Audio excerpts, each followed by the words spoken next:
Hello मित्रों, सुनाइए कैसे हो। उम्मीद है सभी लोग बहुत अच्छे हैं और हमेशा अच्छे रहें।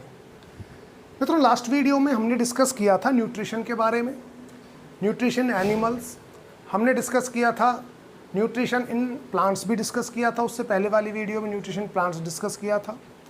मित्रों, आज हमारा डिस्कशन का जो टॉपिक रहेगा वो रहेगा रेस्पिरेशन। रेस्पिरेशन रेस्पिरेशन रेस्पिरेशन हमारा टॉपिक रहेगा।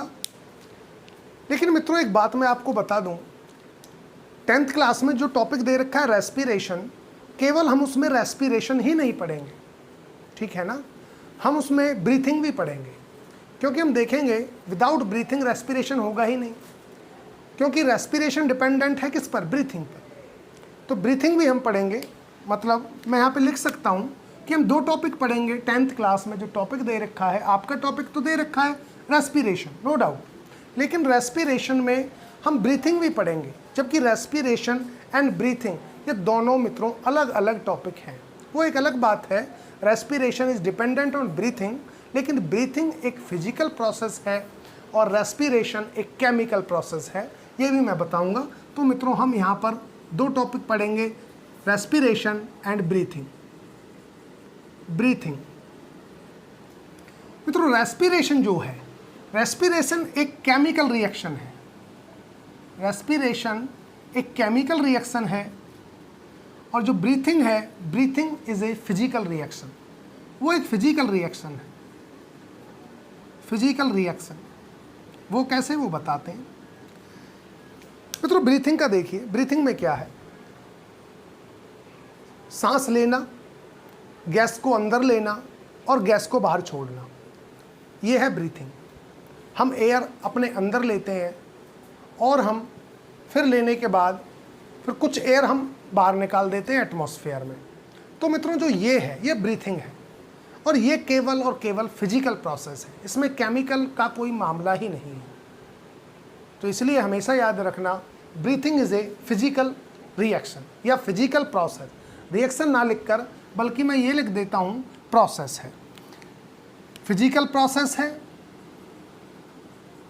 ये लिख देते हैं। रिएक्शन ना लिखकर हम ये लिख देते हैं, breathing is a physical process while respiration is a chemical process. वो एक केमिकल प्रोसेस है रेस्पिरेशन, और ब्रीथिंग एक फिजिकल प्रोसेस है। इन दोनों टॉपिक्स को हम मित्रों इस वीडियो में फिनिश करेंगे, ठीक है मित्रों। एक चीज़ और बता देता हूँ इससे पहले, आप रेस्पिरेशन को पढ़ो इससे पहले एक चीज़ और समझिए। आपने पढ़ा था न्यूट्रिशन इन प्लांट्स, और न्यूट्रिशन इन प्लांट्स के अंदर पढ़ा था आपने फोटोसिंथेसिस, ठीक है। आपने फोटोसिंथेसिस पढ़ा था, फोटोसिंथेसिस। और फोटोसिंथेसिस में मित्रों आपने ये देखा, CO2 plus water, CO2 atmosphere से आती है, वाटर सॉइल से आ रहा था। सॉइल, ये मैं एटमॉस्फेयर लिख देता हूँ, एटमॉस्फेयर। ये दोनों मिलकर लाइट की प्रेजेंस में और क्लोरोफिल की प्रेजेंस में, लाइट और क्लोरोफिल की प्रेजेंस में ये बना रहे थे मित्रों ग्लूकोज प्लस में ऑक्सीजन।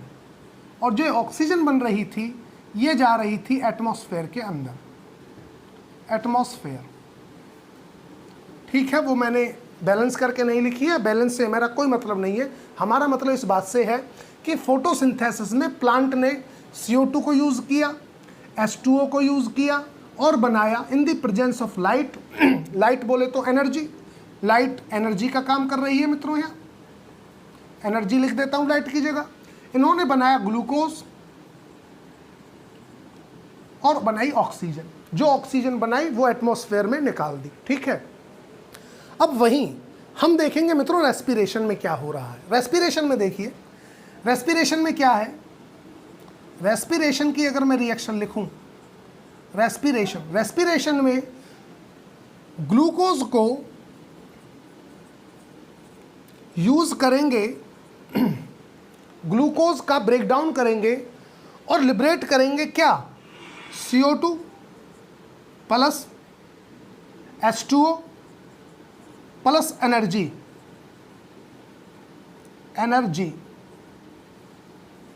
अब देखिए आप, यहाँ पे हमें देखना ये है कि फोटोसिंथेसिस और रेस्पिरेशन में क्या रिलेशन है।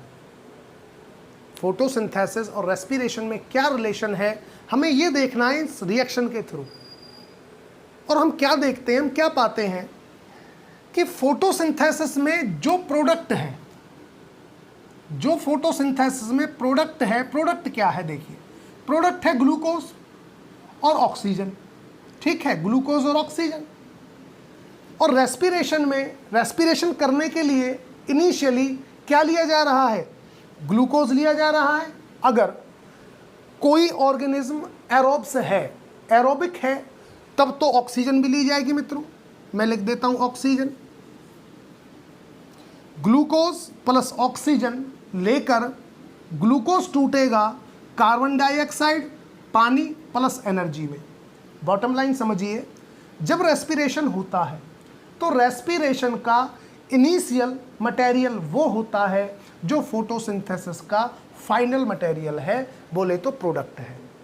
और रेस्पिरेशन का जो फाइनल प्रोडक्ट होता है वो होता है जो फोटोसिंथेसिस का इनिशियल मटेरियल है। देखिए, फोटोसिंथेसिस में फाइनली बनी दो चीज़ें, ये ग्लूकोज बना और ऑक्सीजन बनी। ये दोनों चीज़ें मित्रों रेस्पिरेशन में यूज हो रही हैं। यहाँ पे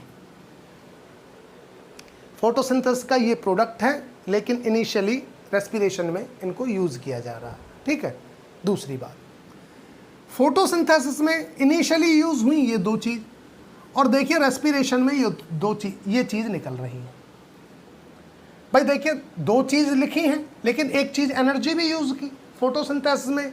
तो बॉटम लाइन तो ये है कि फोटोसिंथेसिस करने के लिए प्लांट ने तीन चीज़ों का यूज़ किया। खाना बनाने के लिए कार्बन डाइऑक्साइड यूज़ की, वाटर यूज़ किया, एनर्जी यूज़ की। तो रेस्पिरेशन में जो चीज़ इनिशियली यूज़ हुई यहाँ, वो रेस्पिरेशन का प्रोडक्ट होगा। मीन टू से बॉटम लाइन ये है कि फोटोसिंथेसिस और रेस्पिरेशन एक दूसरे के अपोजिट है। ठीक है ना। फोटोसिंथेसिस में किया ये गया था, कार्बन डाइऑक्साइड को लेकर, पानी को लेकर और एनर्जी लेकर कार्बन कार्बन के बीच में बॉन्ड बनाया गया था। कार्बन कार्बन का बॉन्ड बना दिया और 6 कार्बन मॉलिक्यूल बना दिया ग्लूकोज, जिसके अंदर एनर्जी स्टोर है। अब क्या करेंगे, प्लांट के उस प्रोडक्ट को, मान लीजिए एनिमल ने खाया, एनिमल खा गया प्लांट के प्रोडक्ट को। ठीक है, वो ग्लूकोज एनिमल के अंदर गया, एनिमल सेल में चला गया। अब एनिमल सेल क्या करेगी, उसका रेस्पिरेशन करेगी। बोले तो chemical breakdown of complex food into simpler ones to liberate energy. ये है डेफिनेशन रेस्पिरेशन की। तो अब एनिमल सेल क्या करेगी, उस ग्लूकोज का ब्रेकडाउन करेगी, मतलब तोड़ेगी उसको। और मित्रों जाहिर सी बात है, जब एनिमल सेल ग्लूकोज को तोड़ेगी तो ग्लूकोज किससे बना था, 6 कार्बन मॉलिक्यूल से। जब वो टूटेगा तो क्या लिबरेट होंगे, 6 कार्बन डाइऑक्साइड मॉलिक्यूल। ठीक है, बॉन्ड टूटेगा तो एनर्जी निकलेगी। उस एनर्जी को एनिमल सेल स्टोर करके रख लेती है इन द फॉर्म ऑफ एटीपी।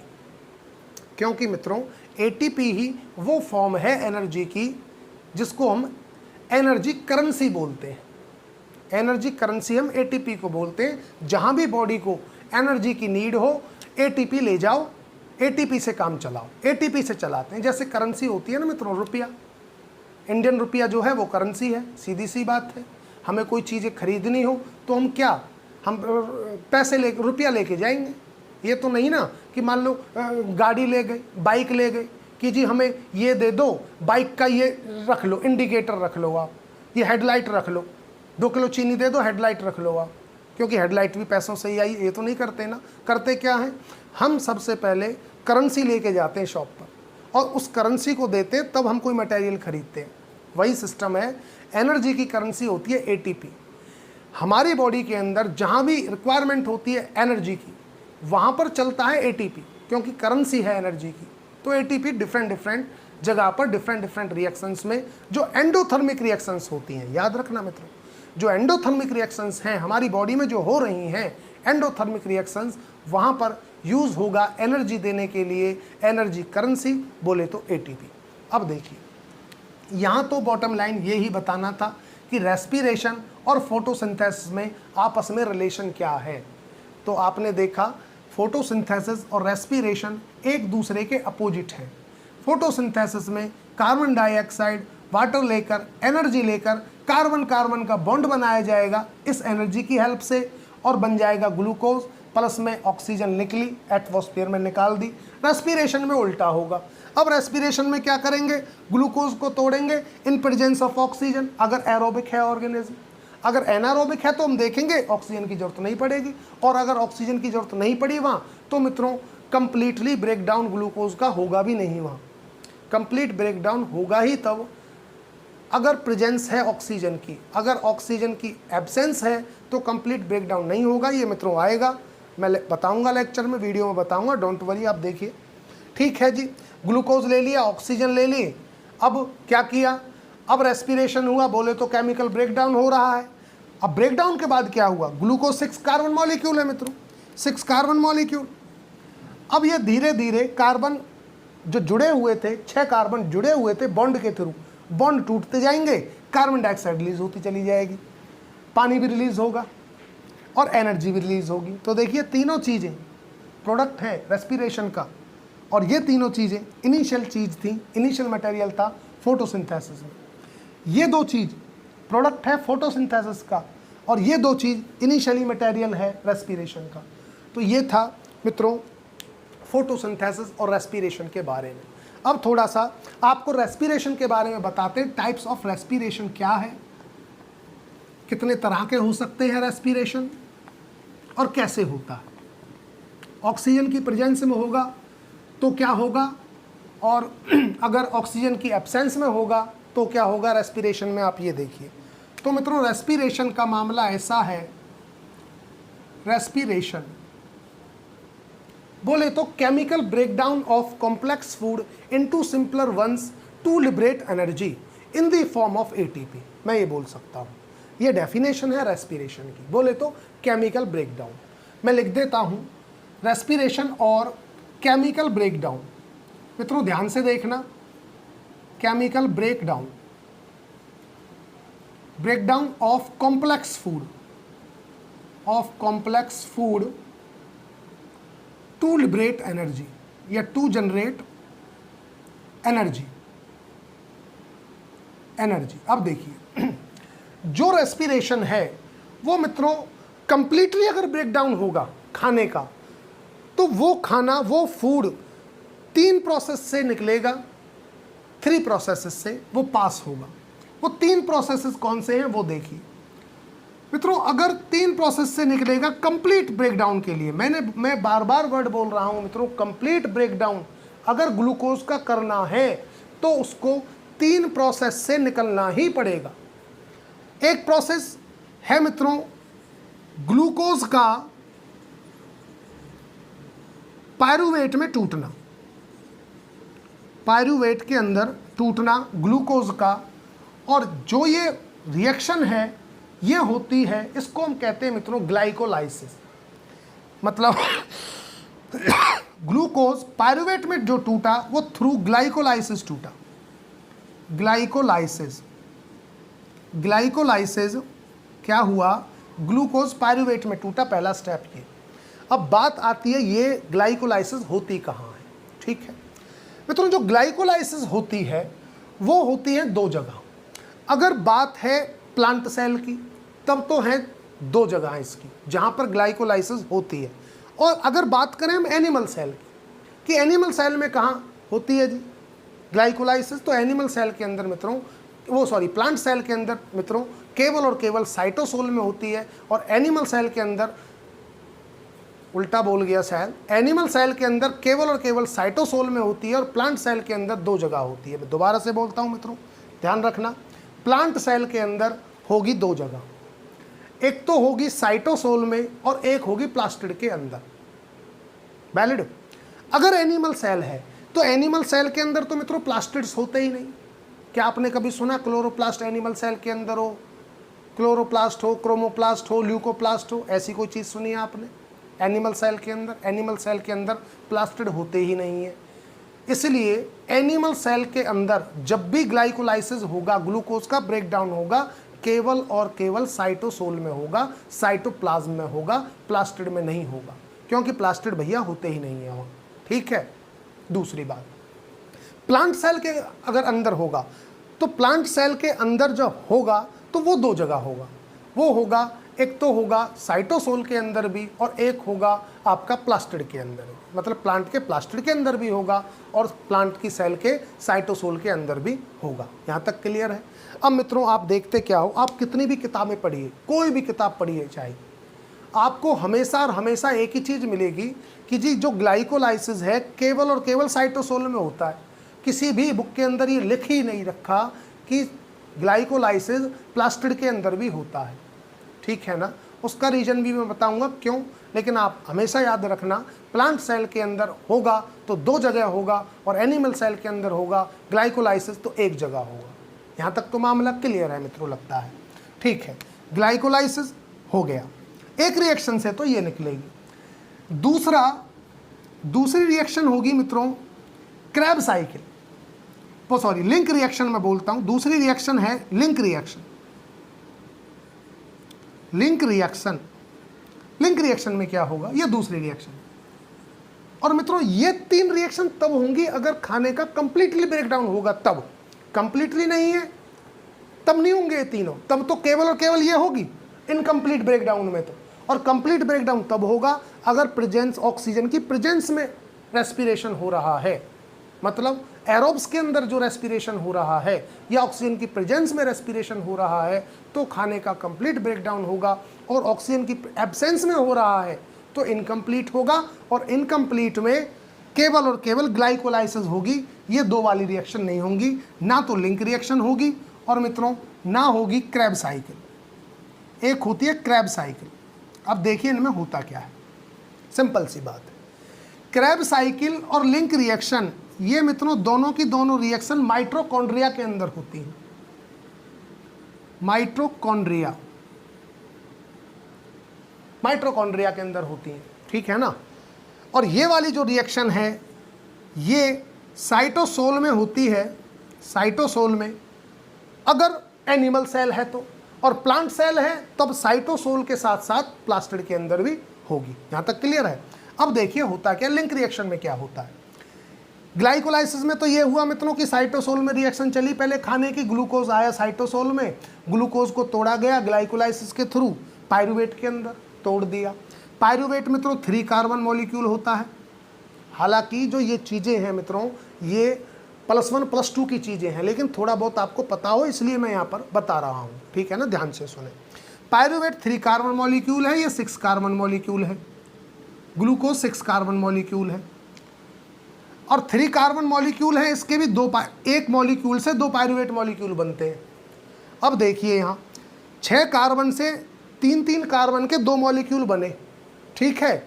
ये ऐसी रिएक्शन है मित्रों ग्लाइकोलाइसिस जहाँ पर ना CO2 लिबरेट होती है ना ऑक्सीजन का यूज़ होता है। ग्लाइकोलाइसिस एक ऐसी रिएक्शन है जहाँ पर ऑक्सीजन ना देनी पड़ी और ना कार्बन डाइऑक्साइड निकली। इसका मतलब बिना ऑक्सीजन के होने वाली रिएक्शन कौन सी है? होने वाली रिएक्शन अगर होगी बिना ऑक्सीजन के तो वो होगी केवल और केवल ग्लाइकोलाइसिस। ठीक है? यहाँ तक सफिशिएंट है आपके लिए। अब देखिए लिंक रिएक्शन में होता ये है, ये पायरूवेट चला जाता है लिंक रिएक्शन में, और पायरूवेट जो जाता है लिंक रिएक्शन के अंदर मतलब पायरूवेट माइटोकॉन्ड्रिया में जाएगा और माइटोकॉन्ड्रिया में पायरूवेट को चेंज कर देंगे एसिटाइल कोएंजाइम में। एसिटाइल कोएंजाइम इसमें चेंज कर देंगे। ठीक है? ये लिंक रिएक्शन हो गई। अब इस लिंक रिएक्शन के दौरान एक पायरूवेट मॉलिक्यूल से एक CO2 रिलीज हो जाता है। एक CO2 रिलीज हो जाएगा लिंक रिएक्शन में एक पायरूवेट मॉलिक्यूल से। तो भैया पायरूवेट मॉलिक्यूल थे कितने? 2। तो दोनों ही जाएंगे ना माइटोकॉन्ड्रिया में तो, और दोनों ही लिंक रिएक्शन में जाएंगे। जब दोनों ही लिंक रिएक्शन में जाएंगे तो 2 मॉलिक्यूल से कितने कार्बन डाइऑक्साइड निकलेंगे? 2 मॉलिक्यूल। मैं इसलिए एक का दिखा के चल रहा हूँ। ठीक है ना? यहाँ पे 2 दिखा दिए थे तो 2 यहाँ पे दिखा दो, भले ही चाहो तो आप 2 दिखा दीजिए। 2 दिखाएंगे तो 2 ही एसिटाइल कोएंजाइम बनेंगे और 2 ही मॉलिक्यूल रिलीज होंगे कार्बन डाइऑक्साइड के। बात समझ में आ रही है ना? ठीक है, ये हो गया जी। अब क्या होगा, एसिटाइल कोएंजाइम जाएगा थर्ड प्रोसेस के अंदर, बोले तो थर्ड रिएक्शन में कंप्लीटली ब्रेक डाउन होने के लिए। जब कंप्लीटली ब्रेक डाउन होने के लिए एसिटाइल कोएंजाइम क्रेब साइकिल में जाएगा, तो क्रेब साइकिल एसिटाइल कोएंजाइम को जितने भी, क्योंकि अब देखिए एक बात बताइए सबसे पहले आप मुझे मित्रों, पायरुवेट 3 कार्बन मॉलिक्यूल, ठीक है, पायरुवेट माइटोकॉन्ड्रिया में आ गया। इस एक पायरुवेट मॉलिक्यूल से अगर एक कार्बन निकल जाता है तो एसिटाइल कोएंजाइम बनता है, ठीक है। अब ये बताइए एसिटाइल कोएंजाइम कितने कार्बन मॉलिक्यूल होगा? भाई 3 कार्बन मॉलिक्यूल था पायरुवेट, 1 कार्बन डाइऑक्साइड आपने निकाल दी। चलो इससे 2 से ज़्यादा कंफ्यूज हो रही हो ना मित्रों, मैं 2 को मिटा देता हूँ, 1 ही लिखता हूँ। 1 पायरुवेट मॉलिक्यूल है, 1 CO2 निकल गया, पायरुवेट 3 कार्बन था, CO2 निकल गया, 1 कार्बन निकल गया, अब बना एसिटाइल कोएंजाइम। अब एसिटाइल कोएंजाइम कितने कार्बन मॉलिक्यूल होगा? जाहिर सी बात है 2 कार्बन मॉलिक्यूल, 2 कार्बन मॉलिक्यूल होगा ना। 2 कार्बन मॉलिक्यूल एसिटाइल कोएंजाइम जब क्रेब साइकिल में जाएगा तो क्रेब साइकिल जो 2 कार्बन का मॉलिक्यूल था उसके बॉन्ड को भी तोड़कर कार्बन डाइऑक्साइड को रिलीज करवा देगी। और यहां पर एक एसिटाइल कोएंजाइम से मित्रों 2 carbon molecule, carbon dioxide molecule release होंगे क्रेब साइकिल के अंदर एक एसिटाइल से। पर एसिटाइल कोएंजाइम आ कितने रहे थे ये बताइए? आ रहे थे 2। क्यों? क्योंकि साइटोसोल के अंदर बने थे 2 पायरुवेट और 2 पायरुवेट मॉलिक्यूल आए माइटोकॉन्ड्रिया के अंदर। 2 पायरुवेट मॉलिक्यूल से बने 2 एसिटाइल कोएंजाइम और 2 एसिटाइल कोएंजाइम गए क्रेब साइकिल में। और एक एसिटाइल कोएंजाइम से अगर 2 कार्बन डाइऑक्साइड रिलीज हो रहे हैं तो 2 एसिटाइल कोएंजाइम से कितने कार्बन डाइऑक्साइड रिलीज होंगे मित्रों? 4 होंगे ना। इसमें तो यार कोई टेंशन वाली बात ही नहीं है, सीधी सी बात है। तो मित्रों बॉटम लाइन ये थी बताने की मेरी कि अगर कंप्लीट रेस्पिरेशन करना है तो ये 3 रिएक्शन करनी पड़ेंगी किसी भी सेल को। और कंप्लीट रिएक्शन वो करेगी जो ऑक्सीजन की प्रेजेंस में करे, जो ऑक्सीजन की प्रेजेंस में करे वो करेगा कंप्लीट ब्रेकडाउन। और कंप्लीट ब्रेकडाउन के लिए ये 3 रिएक्शंस होनी बड़ी जरूरी है, ठीक है ना। अब मान लीजिए, अब कहते हो जी गुरुजी मान लो नहीं है, ऑक्सीजन अवेलेबल नहीं है, या हम बात करें उन ऑर्गेनिजम्स की जो एनारोबिक है। एनारोबिक बोले तो जो जिनको ऑक्सीजन की जरूरत ही नहीं है, ठीक है, कोई टेंशन नहीं है मित्रों। अब जिनके अंदर ऑक्सीजन है ही नहीं, जो ऑक्सीजन की प्रेजेंस में काम कर ही नहीं रहे हैं, तो वहां पर केवल और केवल एक ही प्रोसेस चलेगा। मान लीजिए ये मित्रों मैं सेल बना देता हूं, ठीक है, और ये मित्रों मैंने बना दिया सेल के अंदर माइटोकॉन्ड्रिया। फॉर एग्जांपल मैंने माइटोकॉन्ड्रिया बना दिया, ये लो जी। अब ग्लूकोज आया सेल के अंदर, ठीक है। अगर ग्लूकोज पहले तो टूटेगा पायरुवेट में, ठीक है। अगर मामला ऑक्सीजेनिक है, अगर ऑक्सीजन सेल में आ रही है तब तो पायरुवेट जाएगा माइटोकॉन्ड्रिया में। और मान लो अगर पायरुवेट ऑक्सीजन नहीं आ रही, एनारोबिकली ऑर्गेनिज्म एनारोबिक है, इन एब्सेंस ऑफ ऑक्सीजन करेगा या ऑक्सीजन की जरूरत नहीं है, ऐसे ऑर्गेनिजम्स को हम एनारोबिक ऑर्गेनिजम्स बोलते हैं। एरोबिक बोलते हैं जिनको ऑक्सीजन की नीड हो, ठीक है। अब देखिए ऑक्सीजन इसने ली नहीं, तब क्या करेगा पायरुवेट? यहीं पर क्या करेगा? 2 रास्ते हैं उसके पास। या तो वो बनाएगा इथेनॉल, या तो बनाएगा मित्रों वो इथेनॉल बनाएगा, प्लस में CO2 बनाएगा, प्लस में एनर्जी बनाएगा इस पायरुवेट को यूज करके। और इस प्रोसेस को कहते हैं हम फर्मेंटेशन। इस प्रोसेस को, जो प्रोसेस हुई पायरुवेट से इथेनॉल बनना, CO2 बनना और एनर्जी बनना, इस प्रोसेस को मित्रों हम फर्मेंटेशन बोलते हैं। फर्मेंटेशन। और फर्मेंटेशन ईस्ट के अंदर होती है। ईस्ट के अंदर आप फर्मेंटेशन देखोगे।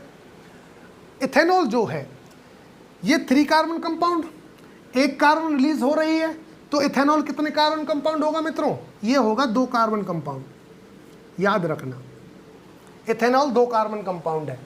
इस तरह से एनारोबिक ऑर्गेनिजम्स एनर्जी ऑब्टेन करते हैं एनारोबिकली, इनकम्प्लीट ब्रेकडाउन करके। क्योंकि कंप्लीट तो तब होगा जब तीनों रिएक्शन हो, माइटोकॉन्ड्रिया में जाए पायरूवेट, माइटोकॉन्ड्रिया में तो जा नहीं रहा। यहीं पर यह मामला होगा फर्मेंटेशन से, मतलब एक तो ग्लाइकोलाइसिस से एनर्जी मिलेगी और दूसरा पायरूवेट को फर्मेंटेशन कर लिया, फर्मेंटेशन करके एथेनॉल बनाया, CO2 बनाई और एनर्जी बनाई, एनर्जी ले ली। या फिर मान लीजिए कुछ ऐसे भी होता है, ये ना करके पायरूवेट को किसी दूसरे रास्ते से भी एनर्जी ऑब्टेन कर सकता है। वो कौन सा है? पायरूवेट से बनवाए लैक्टिक एसिड, लैक्टिक एसिड, ठीक है, लैक्टिक एसिड प्लस एनर्जी। अब याद रखना मित्रों, अगर लैक्टिक एसिड बनेगा तो CO2 रिलीज नहीं होगी, वहां पर CO2 रिलीज नहीं होगी अगर लैक्टिक एसिड बनेगा। अब कहोगे गुरुजी ऐसा क्यों? मित्रों सिंपल सी बात है, पायरूवेट 3 कार्बन कंपाउंड है और लैक्टिक एसिड भी 3 कार्बन कंपाउंड है। अगर पायरूवेट लैक्टिक एसिड बना रहा है 3 कार्बन कंपाउंड प्लस एनर्जी, तो बताना कार्बन डाइऑक्साइड निकलेगा? तो कार्बन डाइऑक्साइड तो नहीं निकलेगी भाई। पायरूवेट से बना रहा है लैक्टिक एसिड, लैक्टिक एसिड खुद भी 3 कार्बन कंपाउंड, तो कार्बन डाइऑक्साइड तो रिलीज नहीं होगी ना, यहाँ सीधी सी बात है। एनर्जी रिलीज होगी, ये मानते हैं, एनर्जी रिलीज होगी।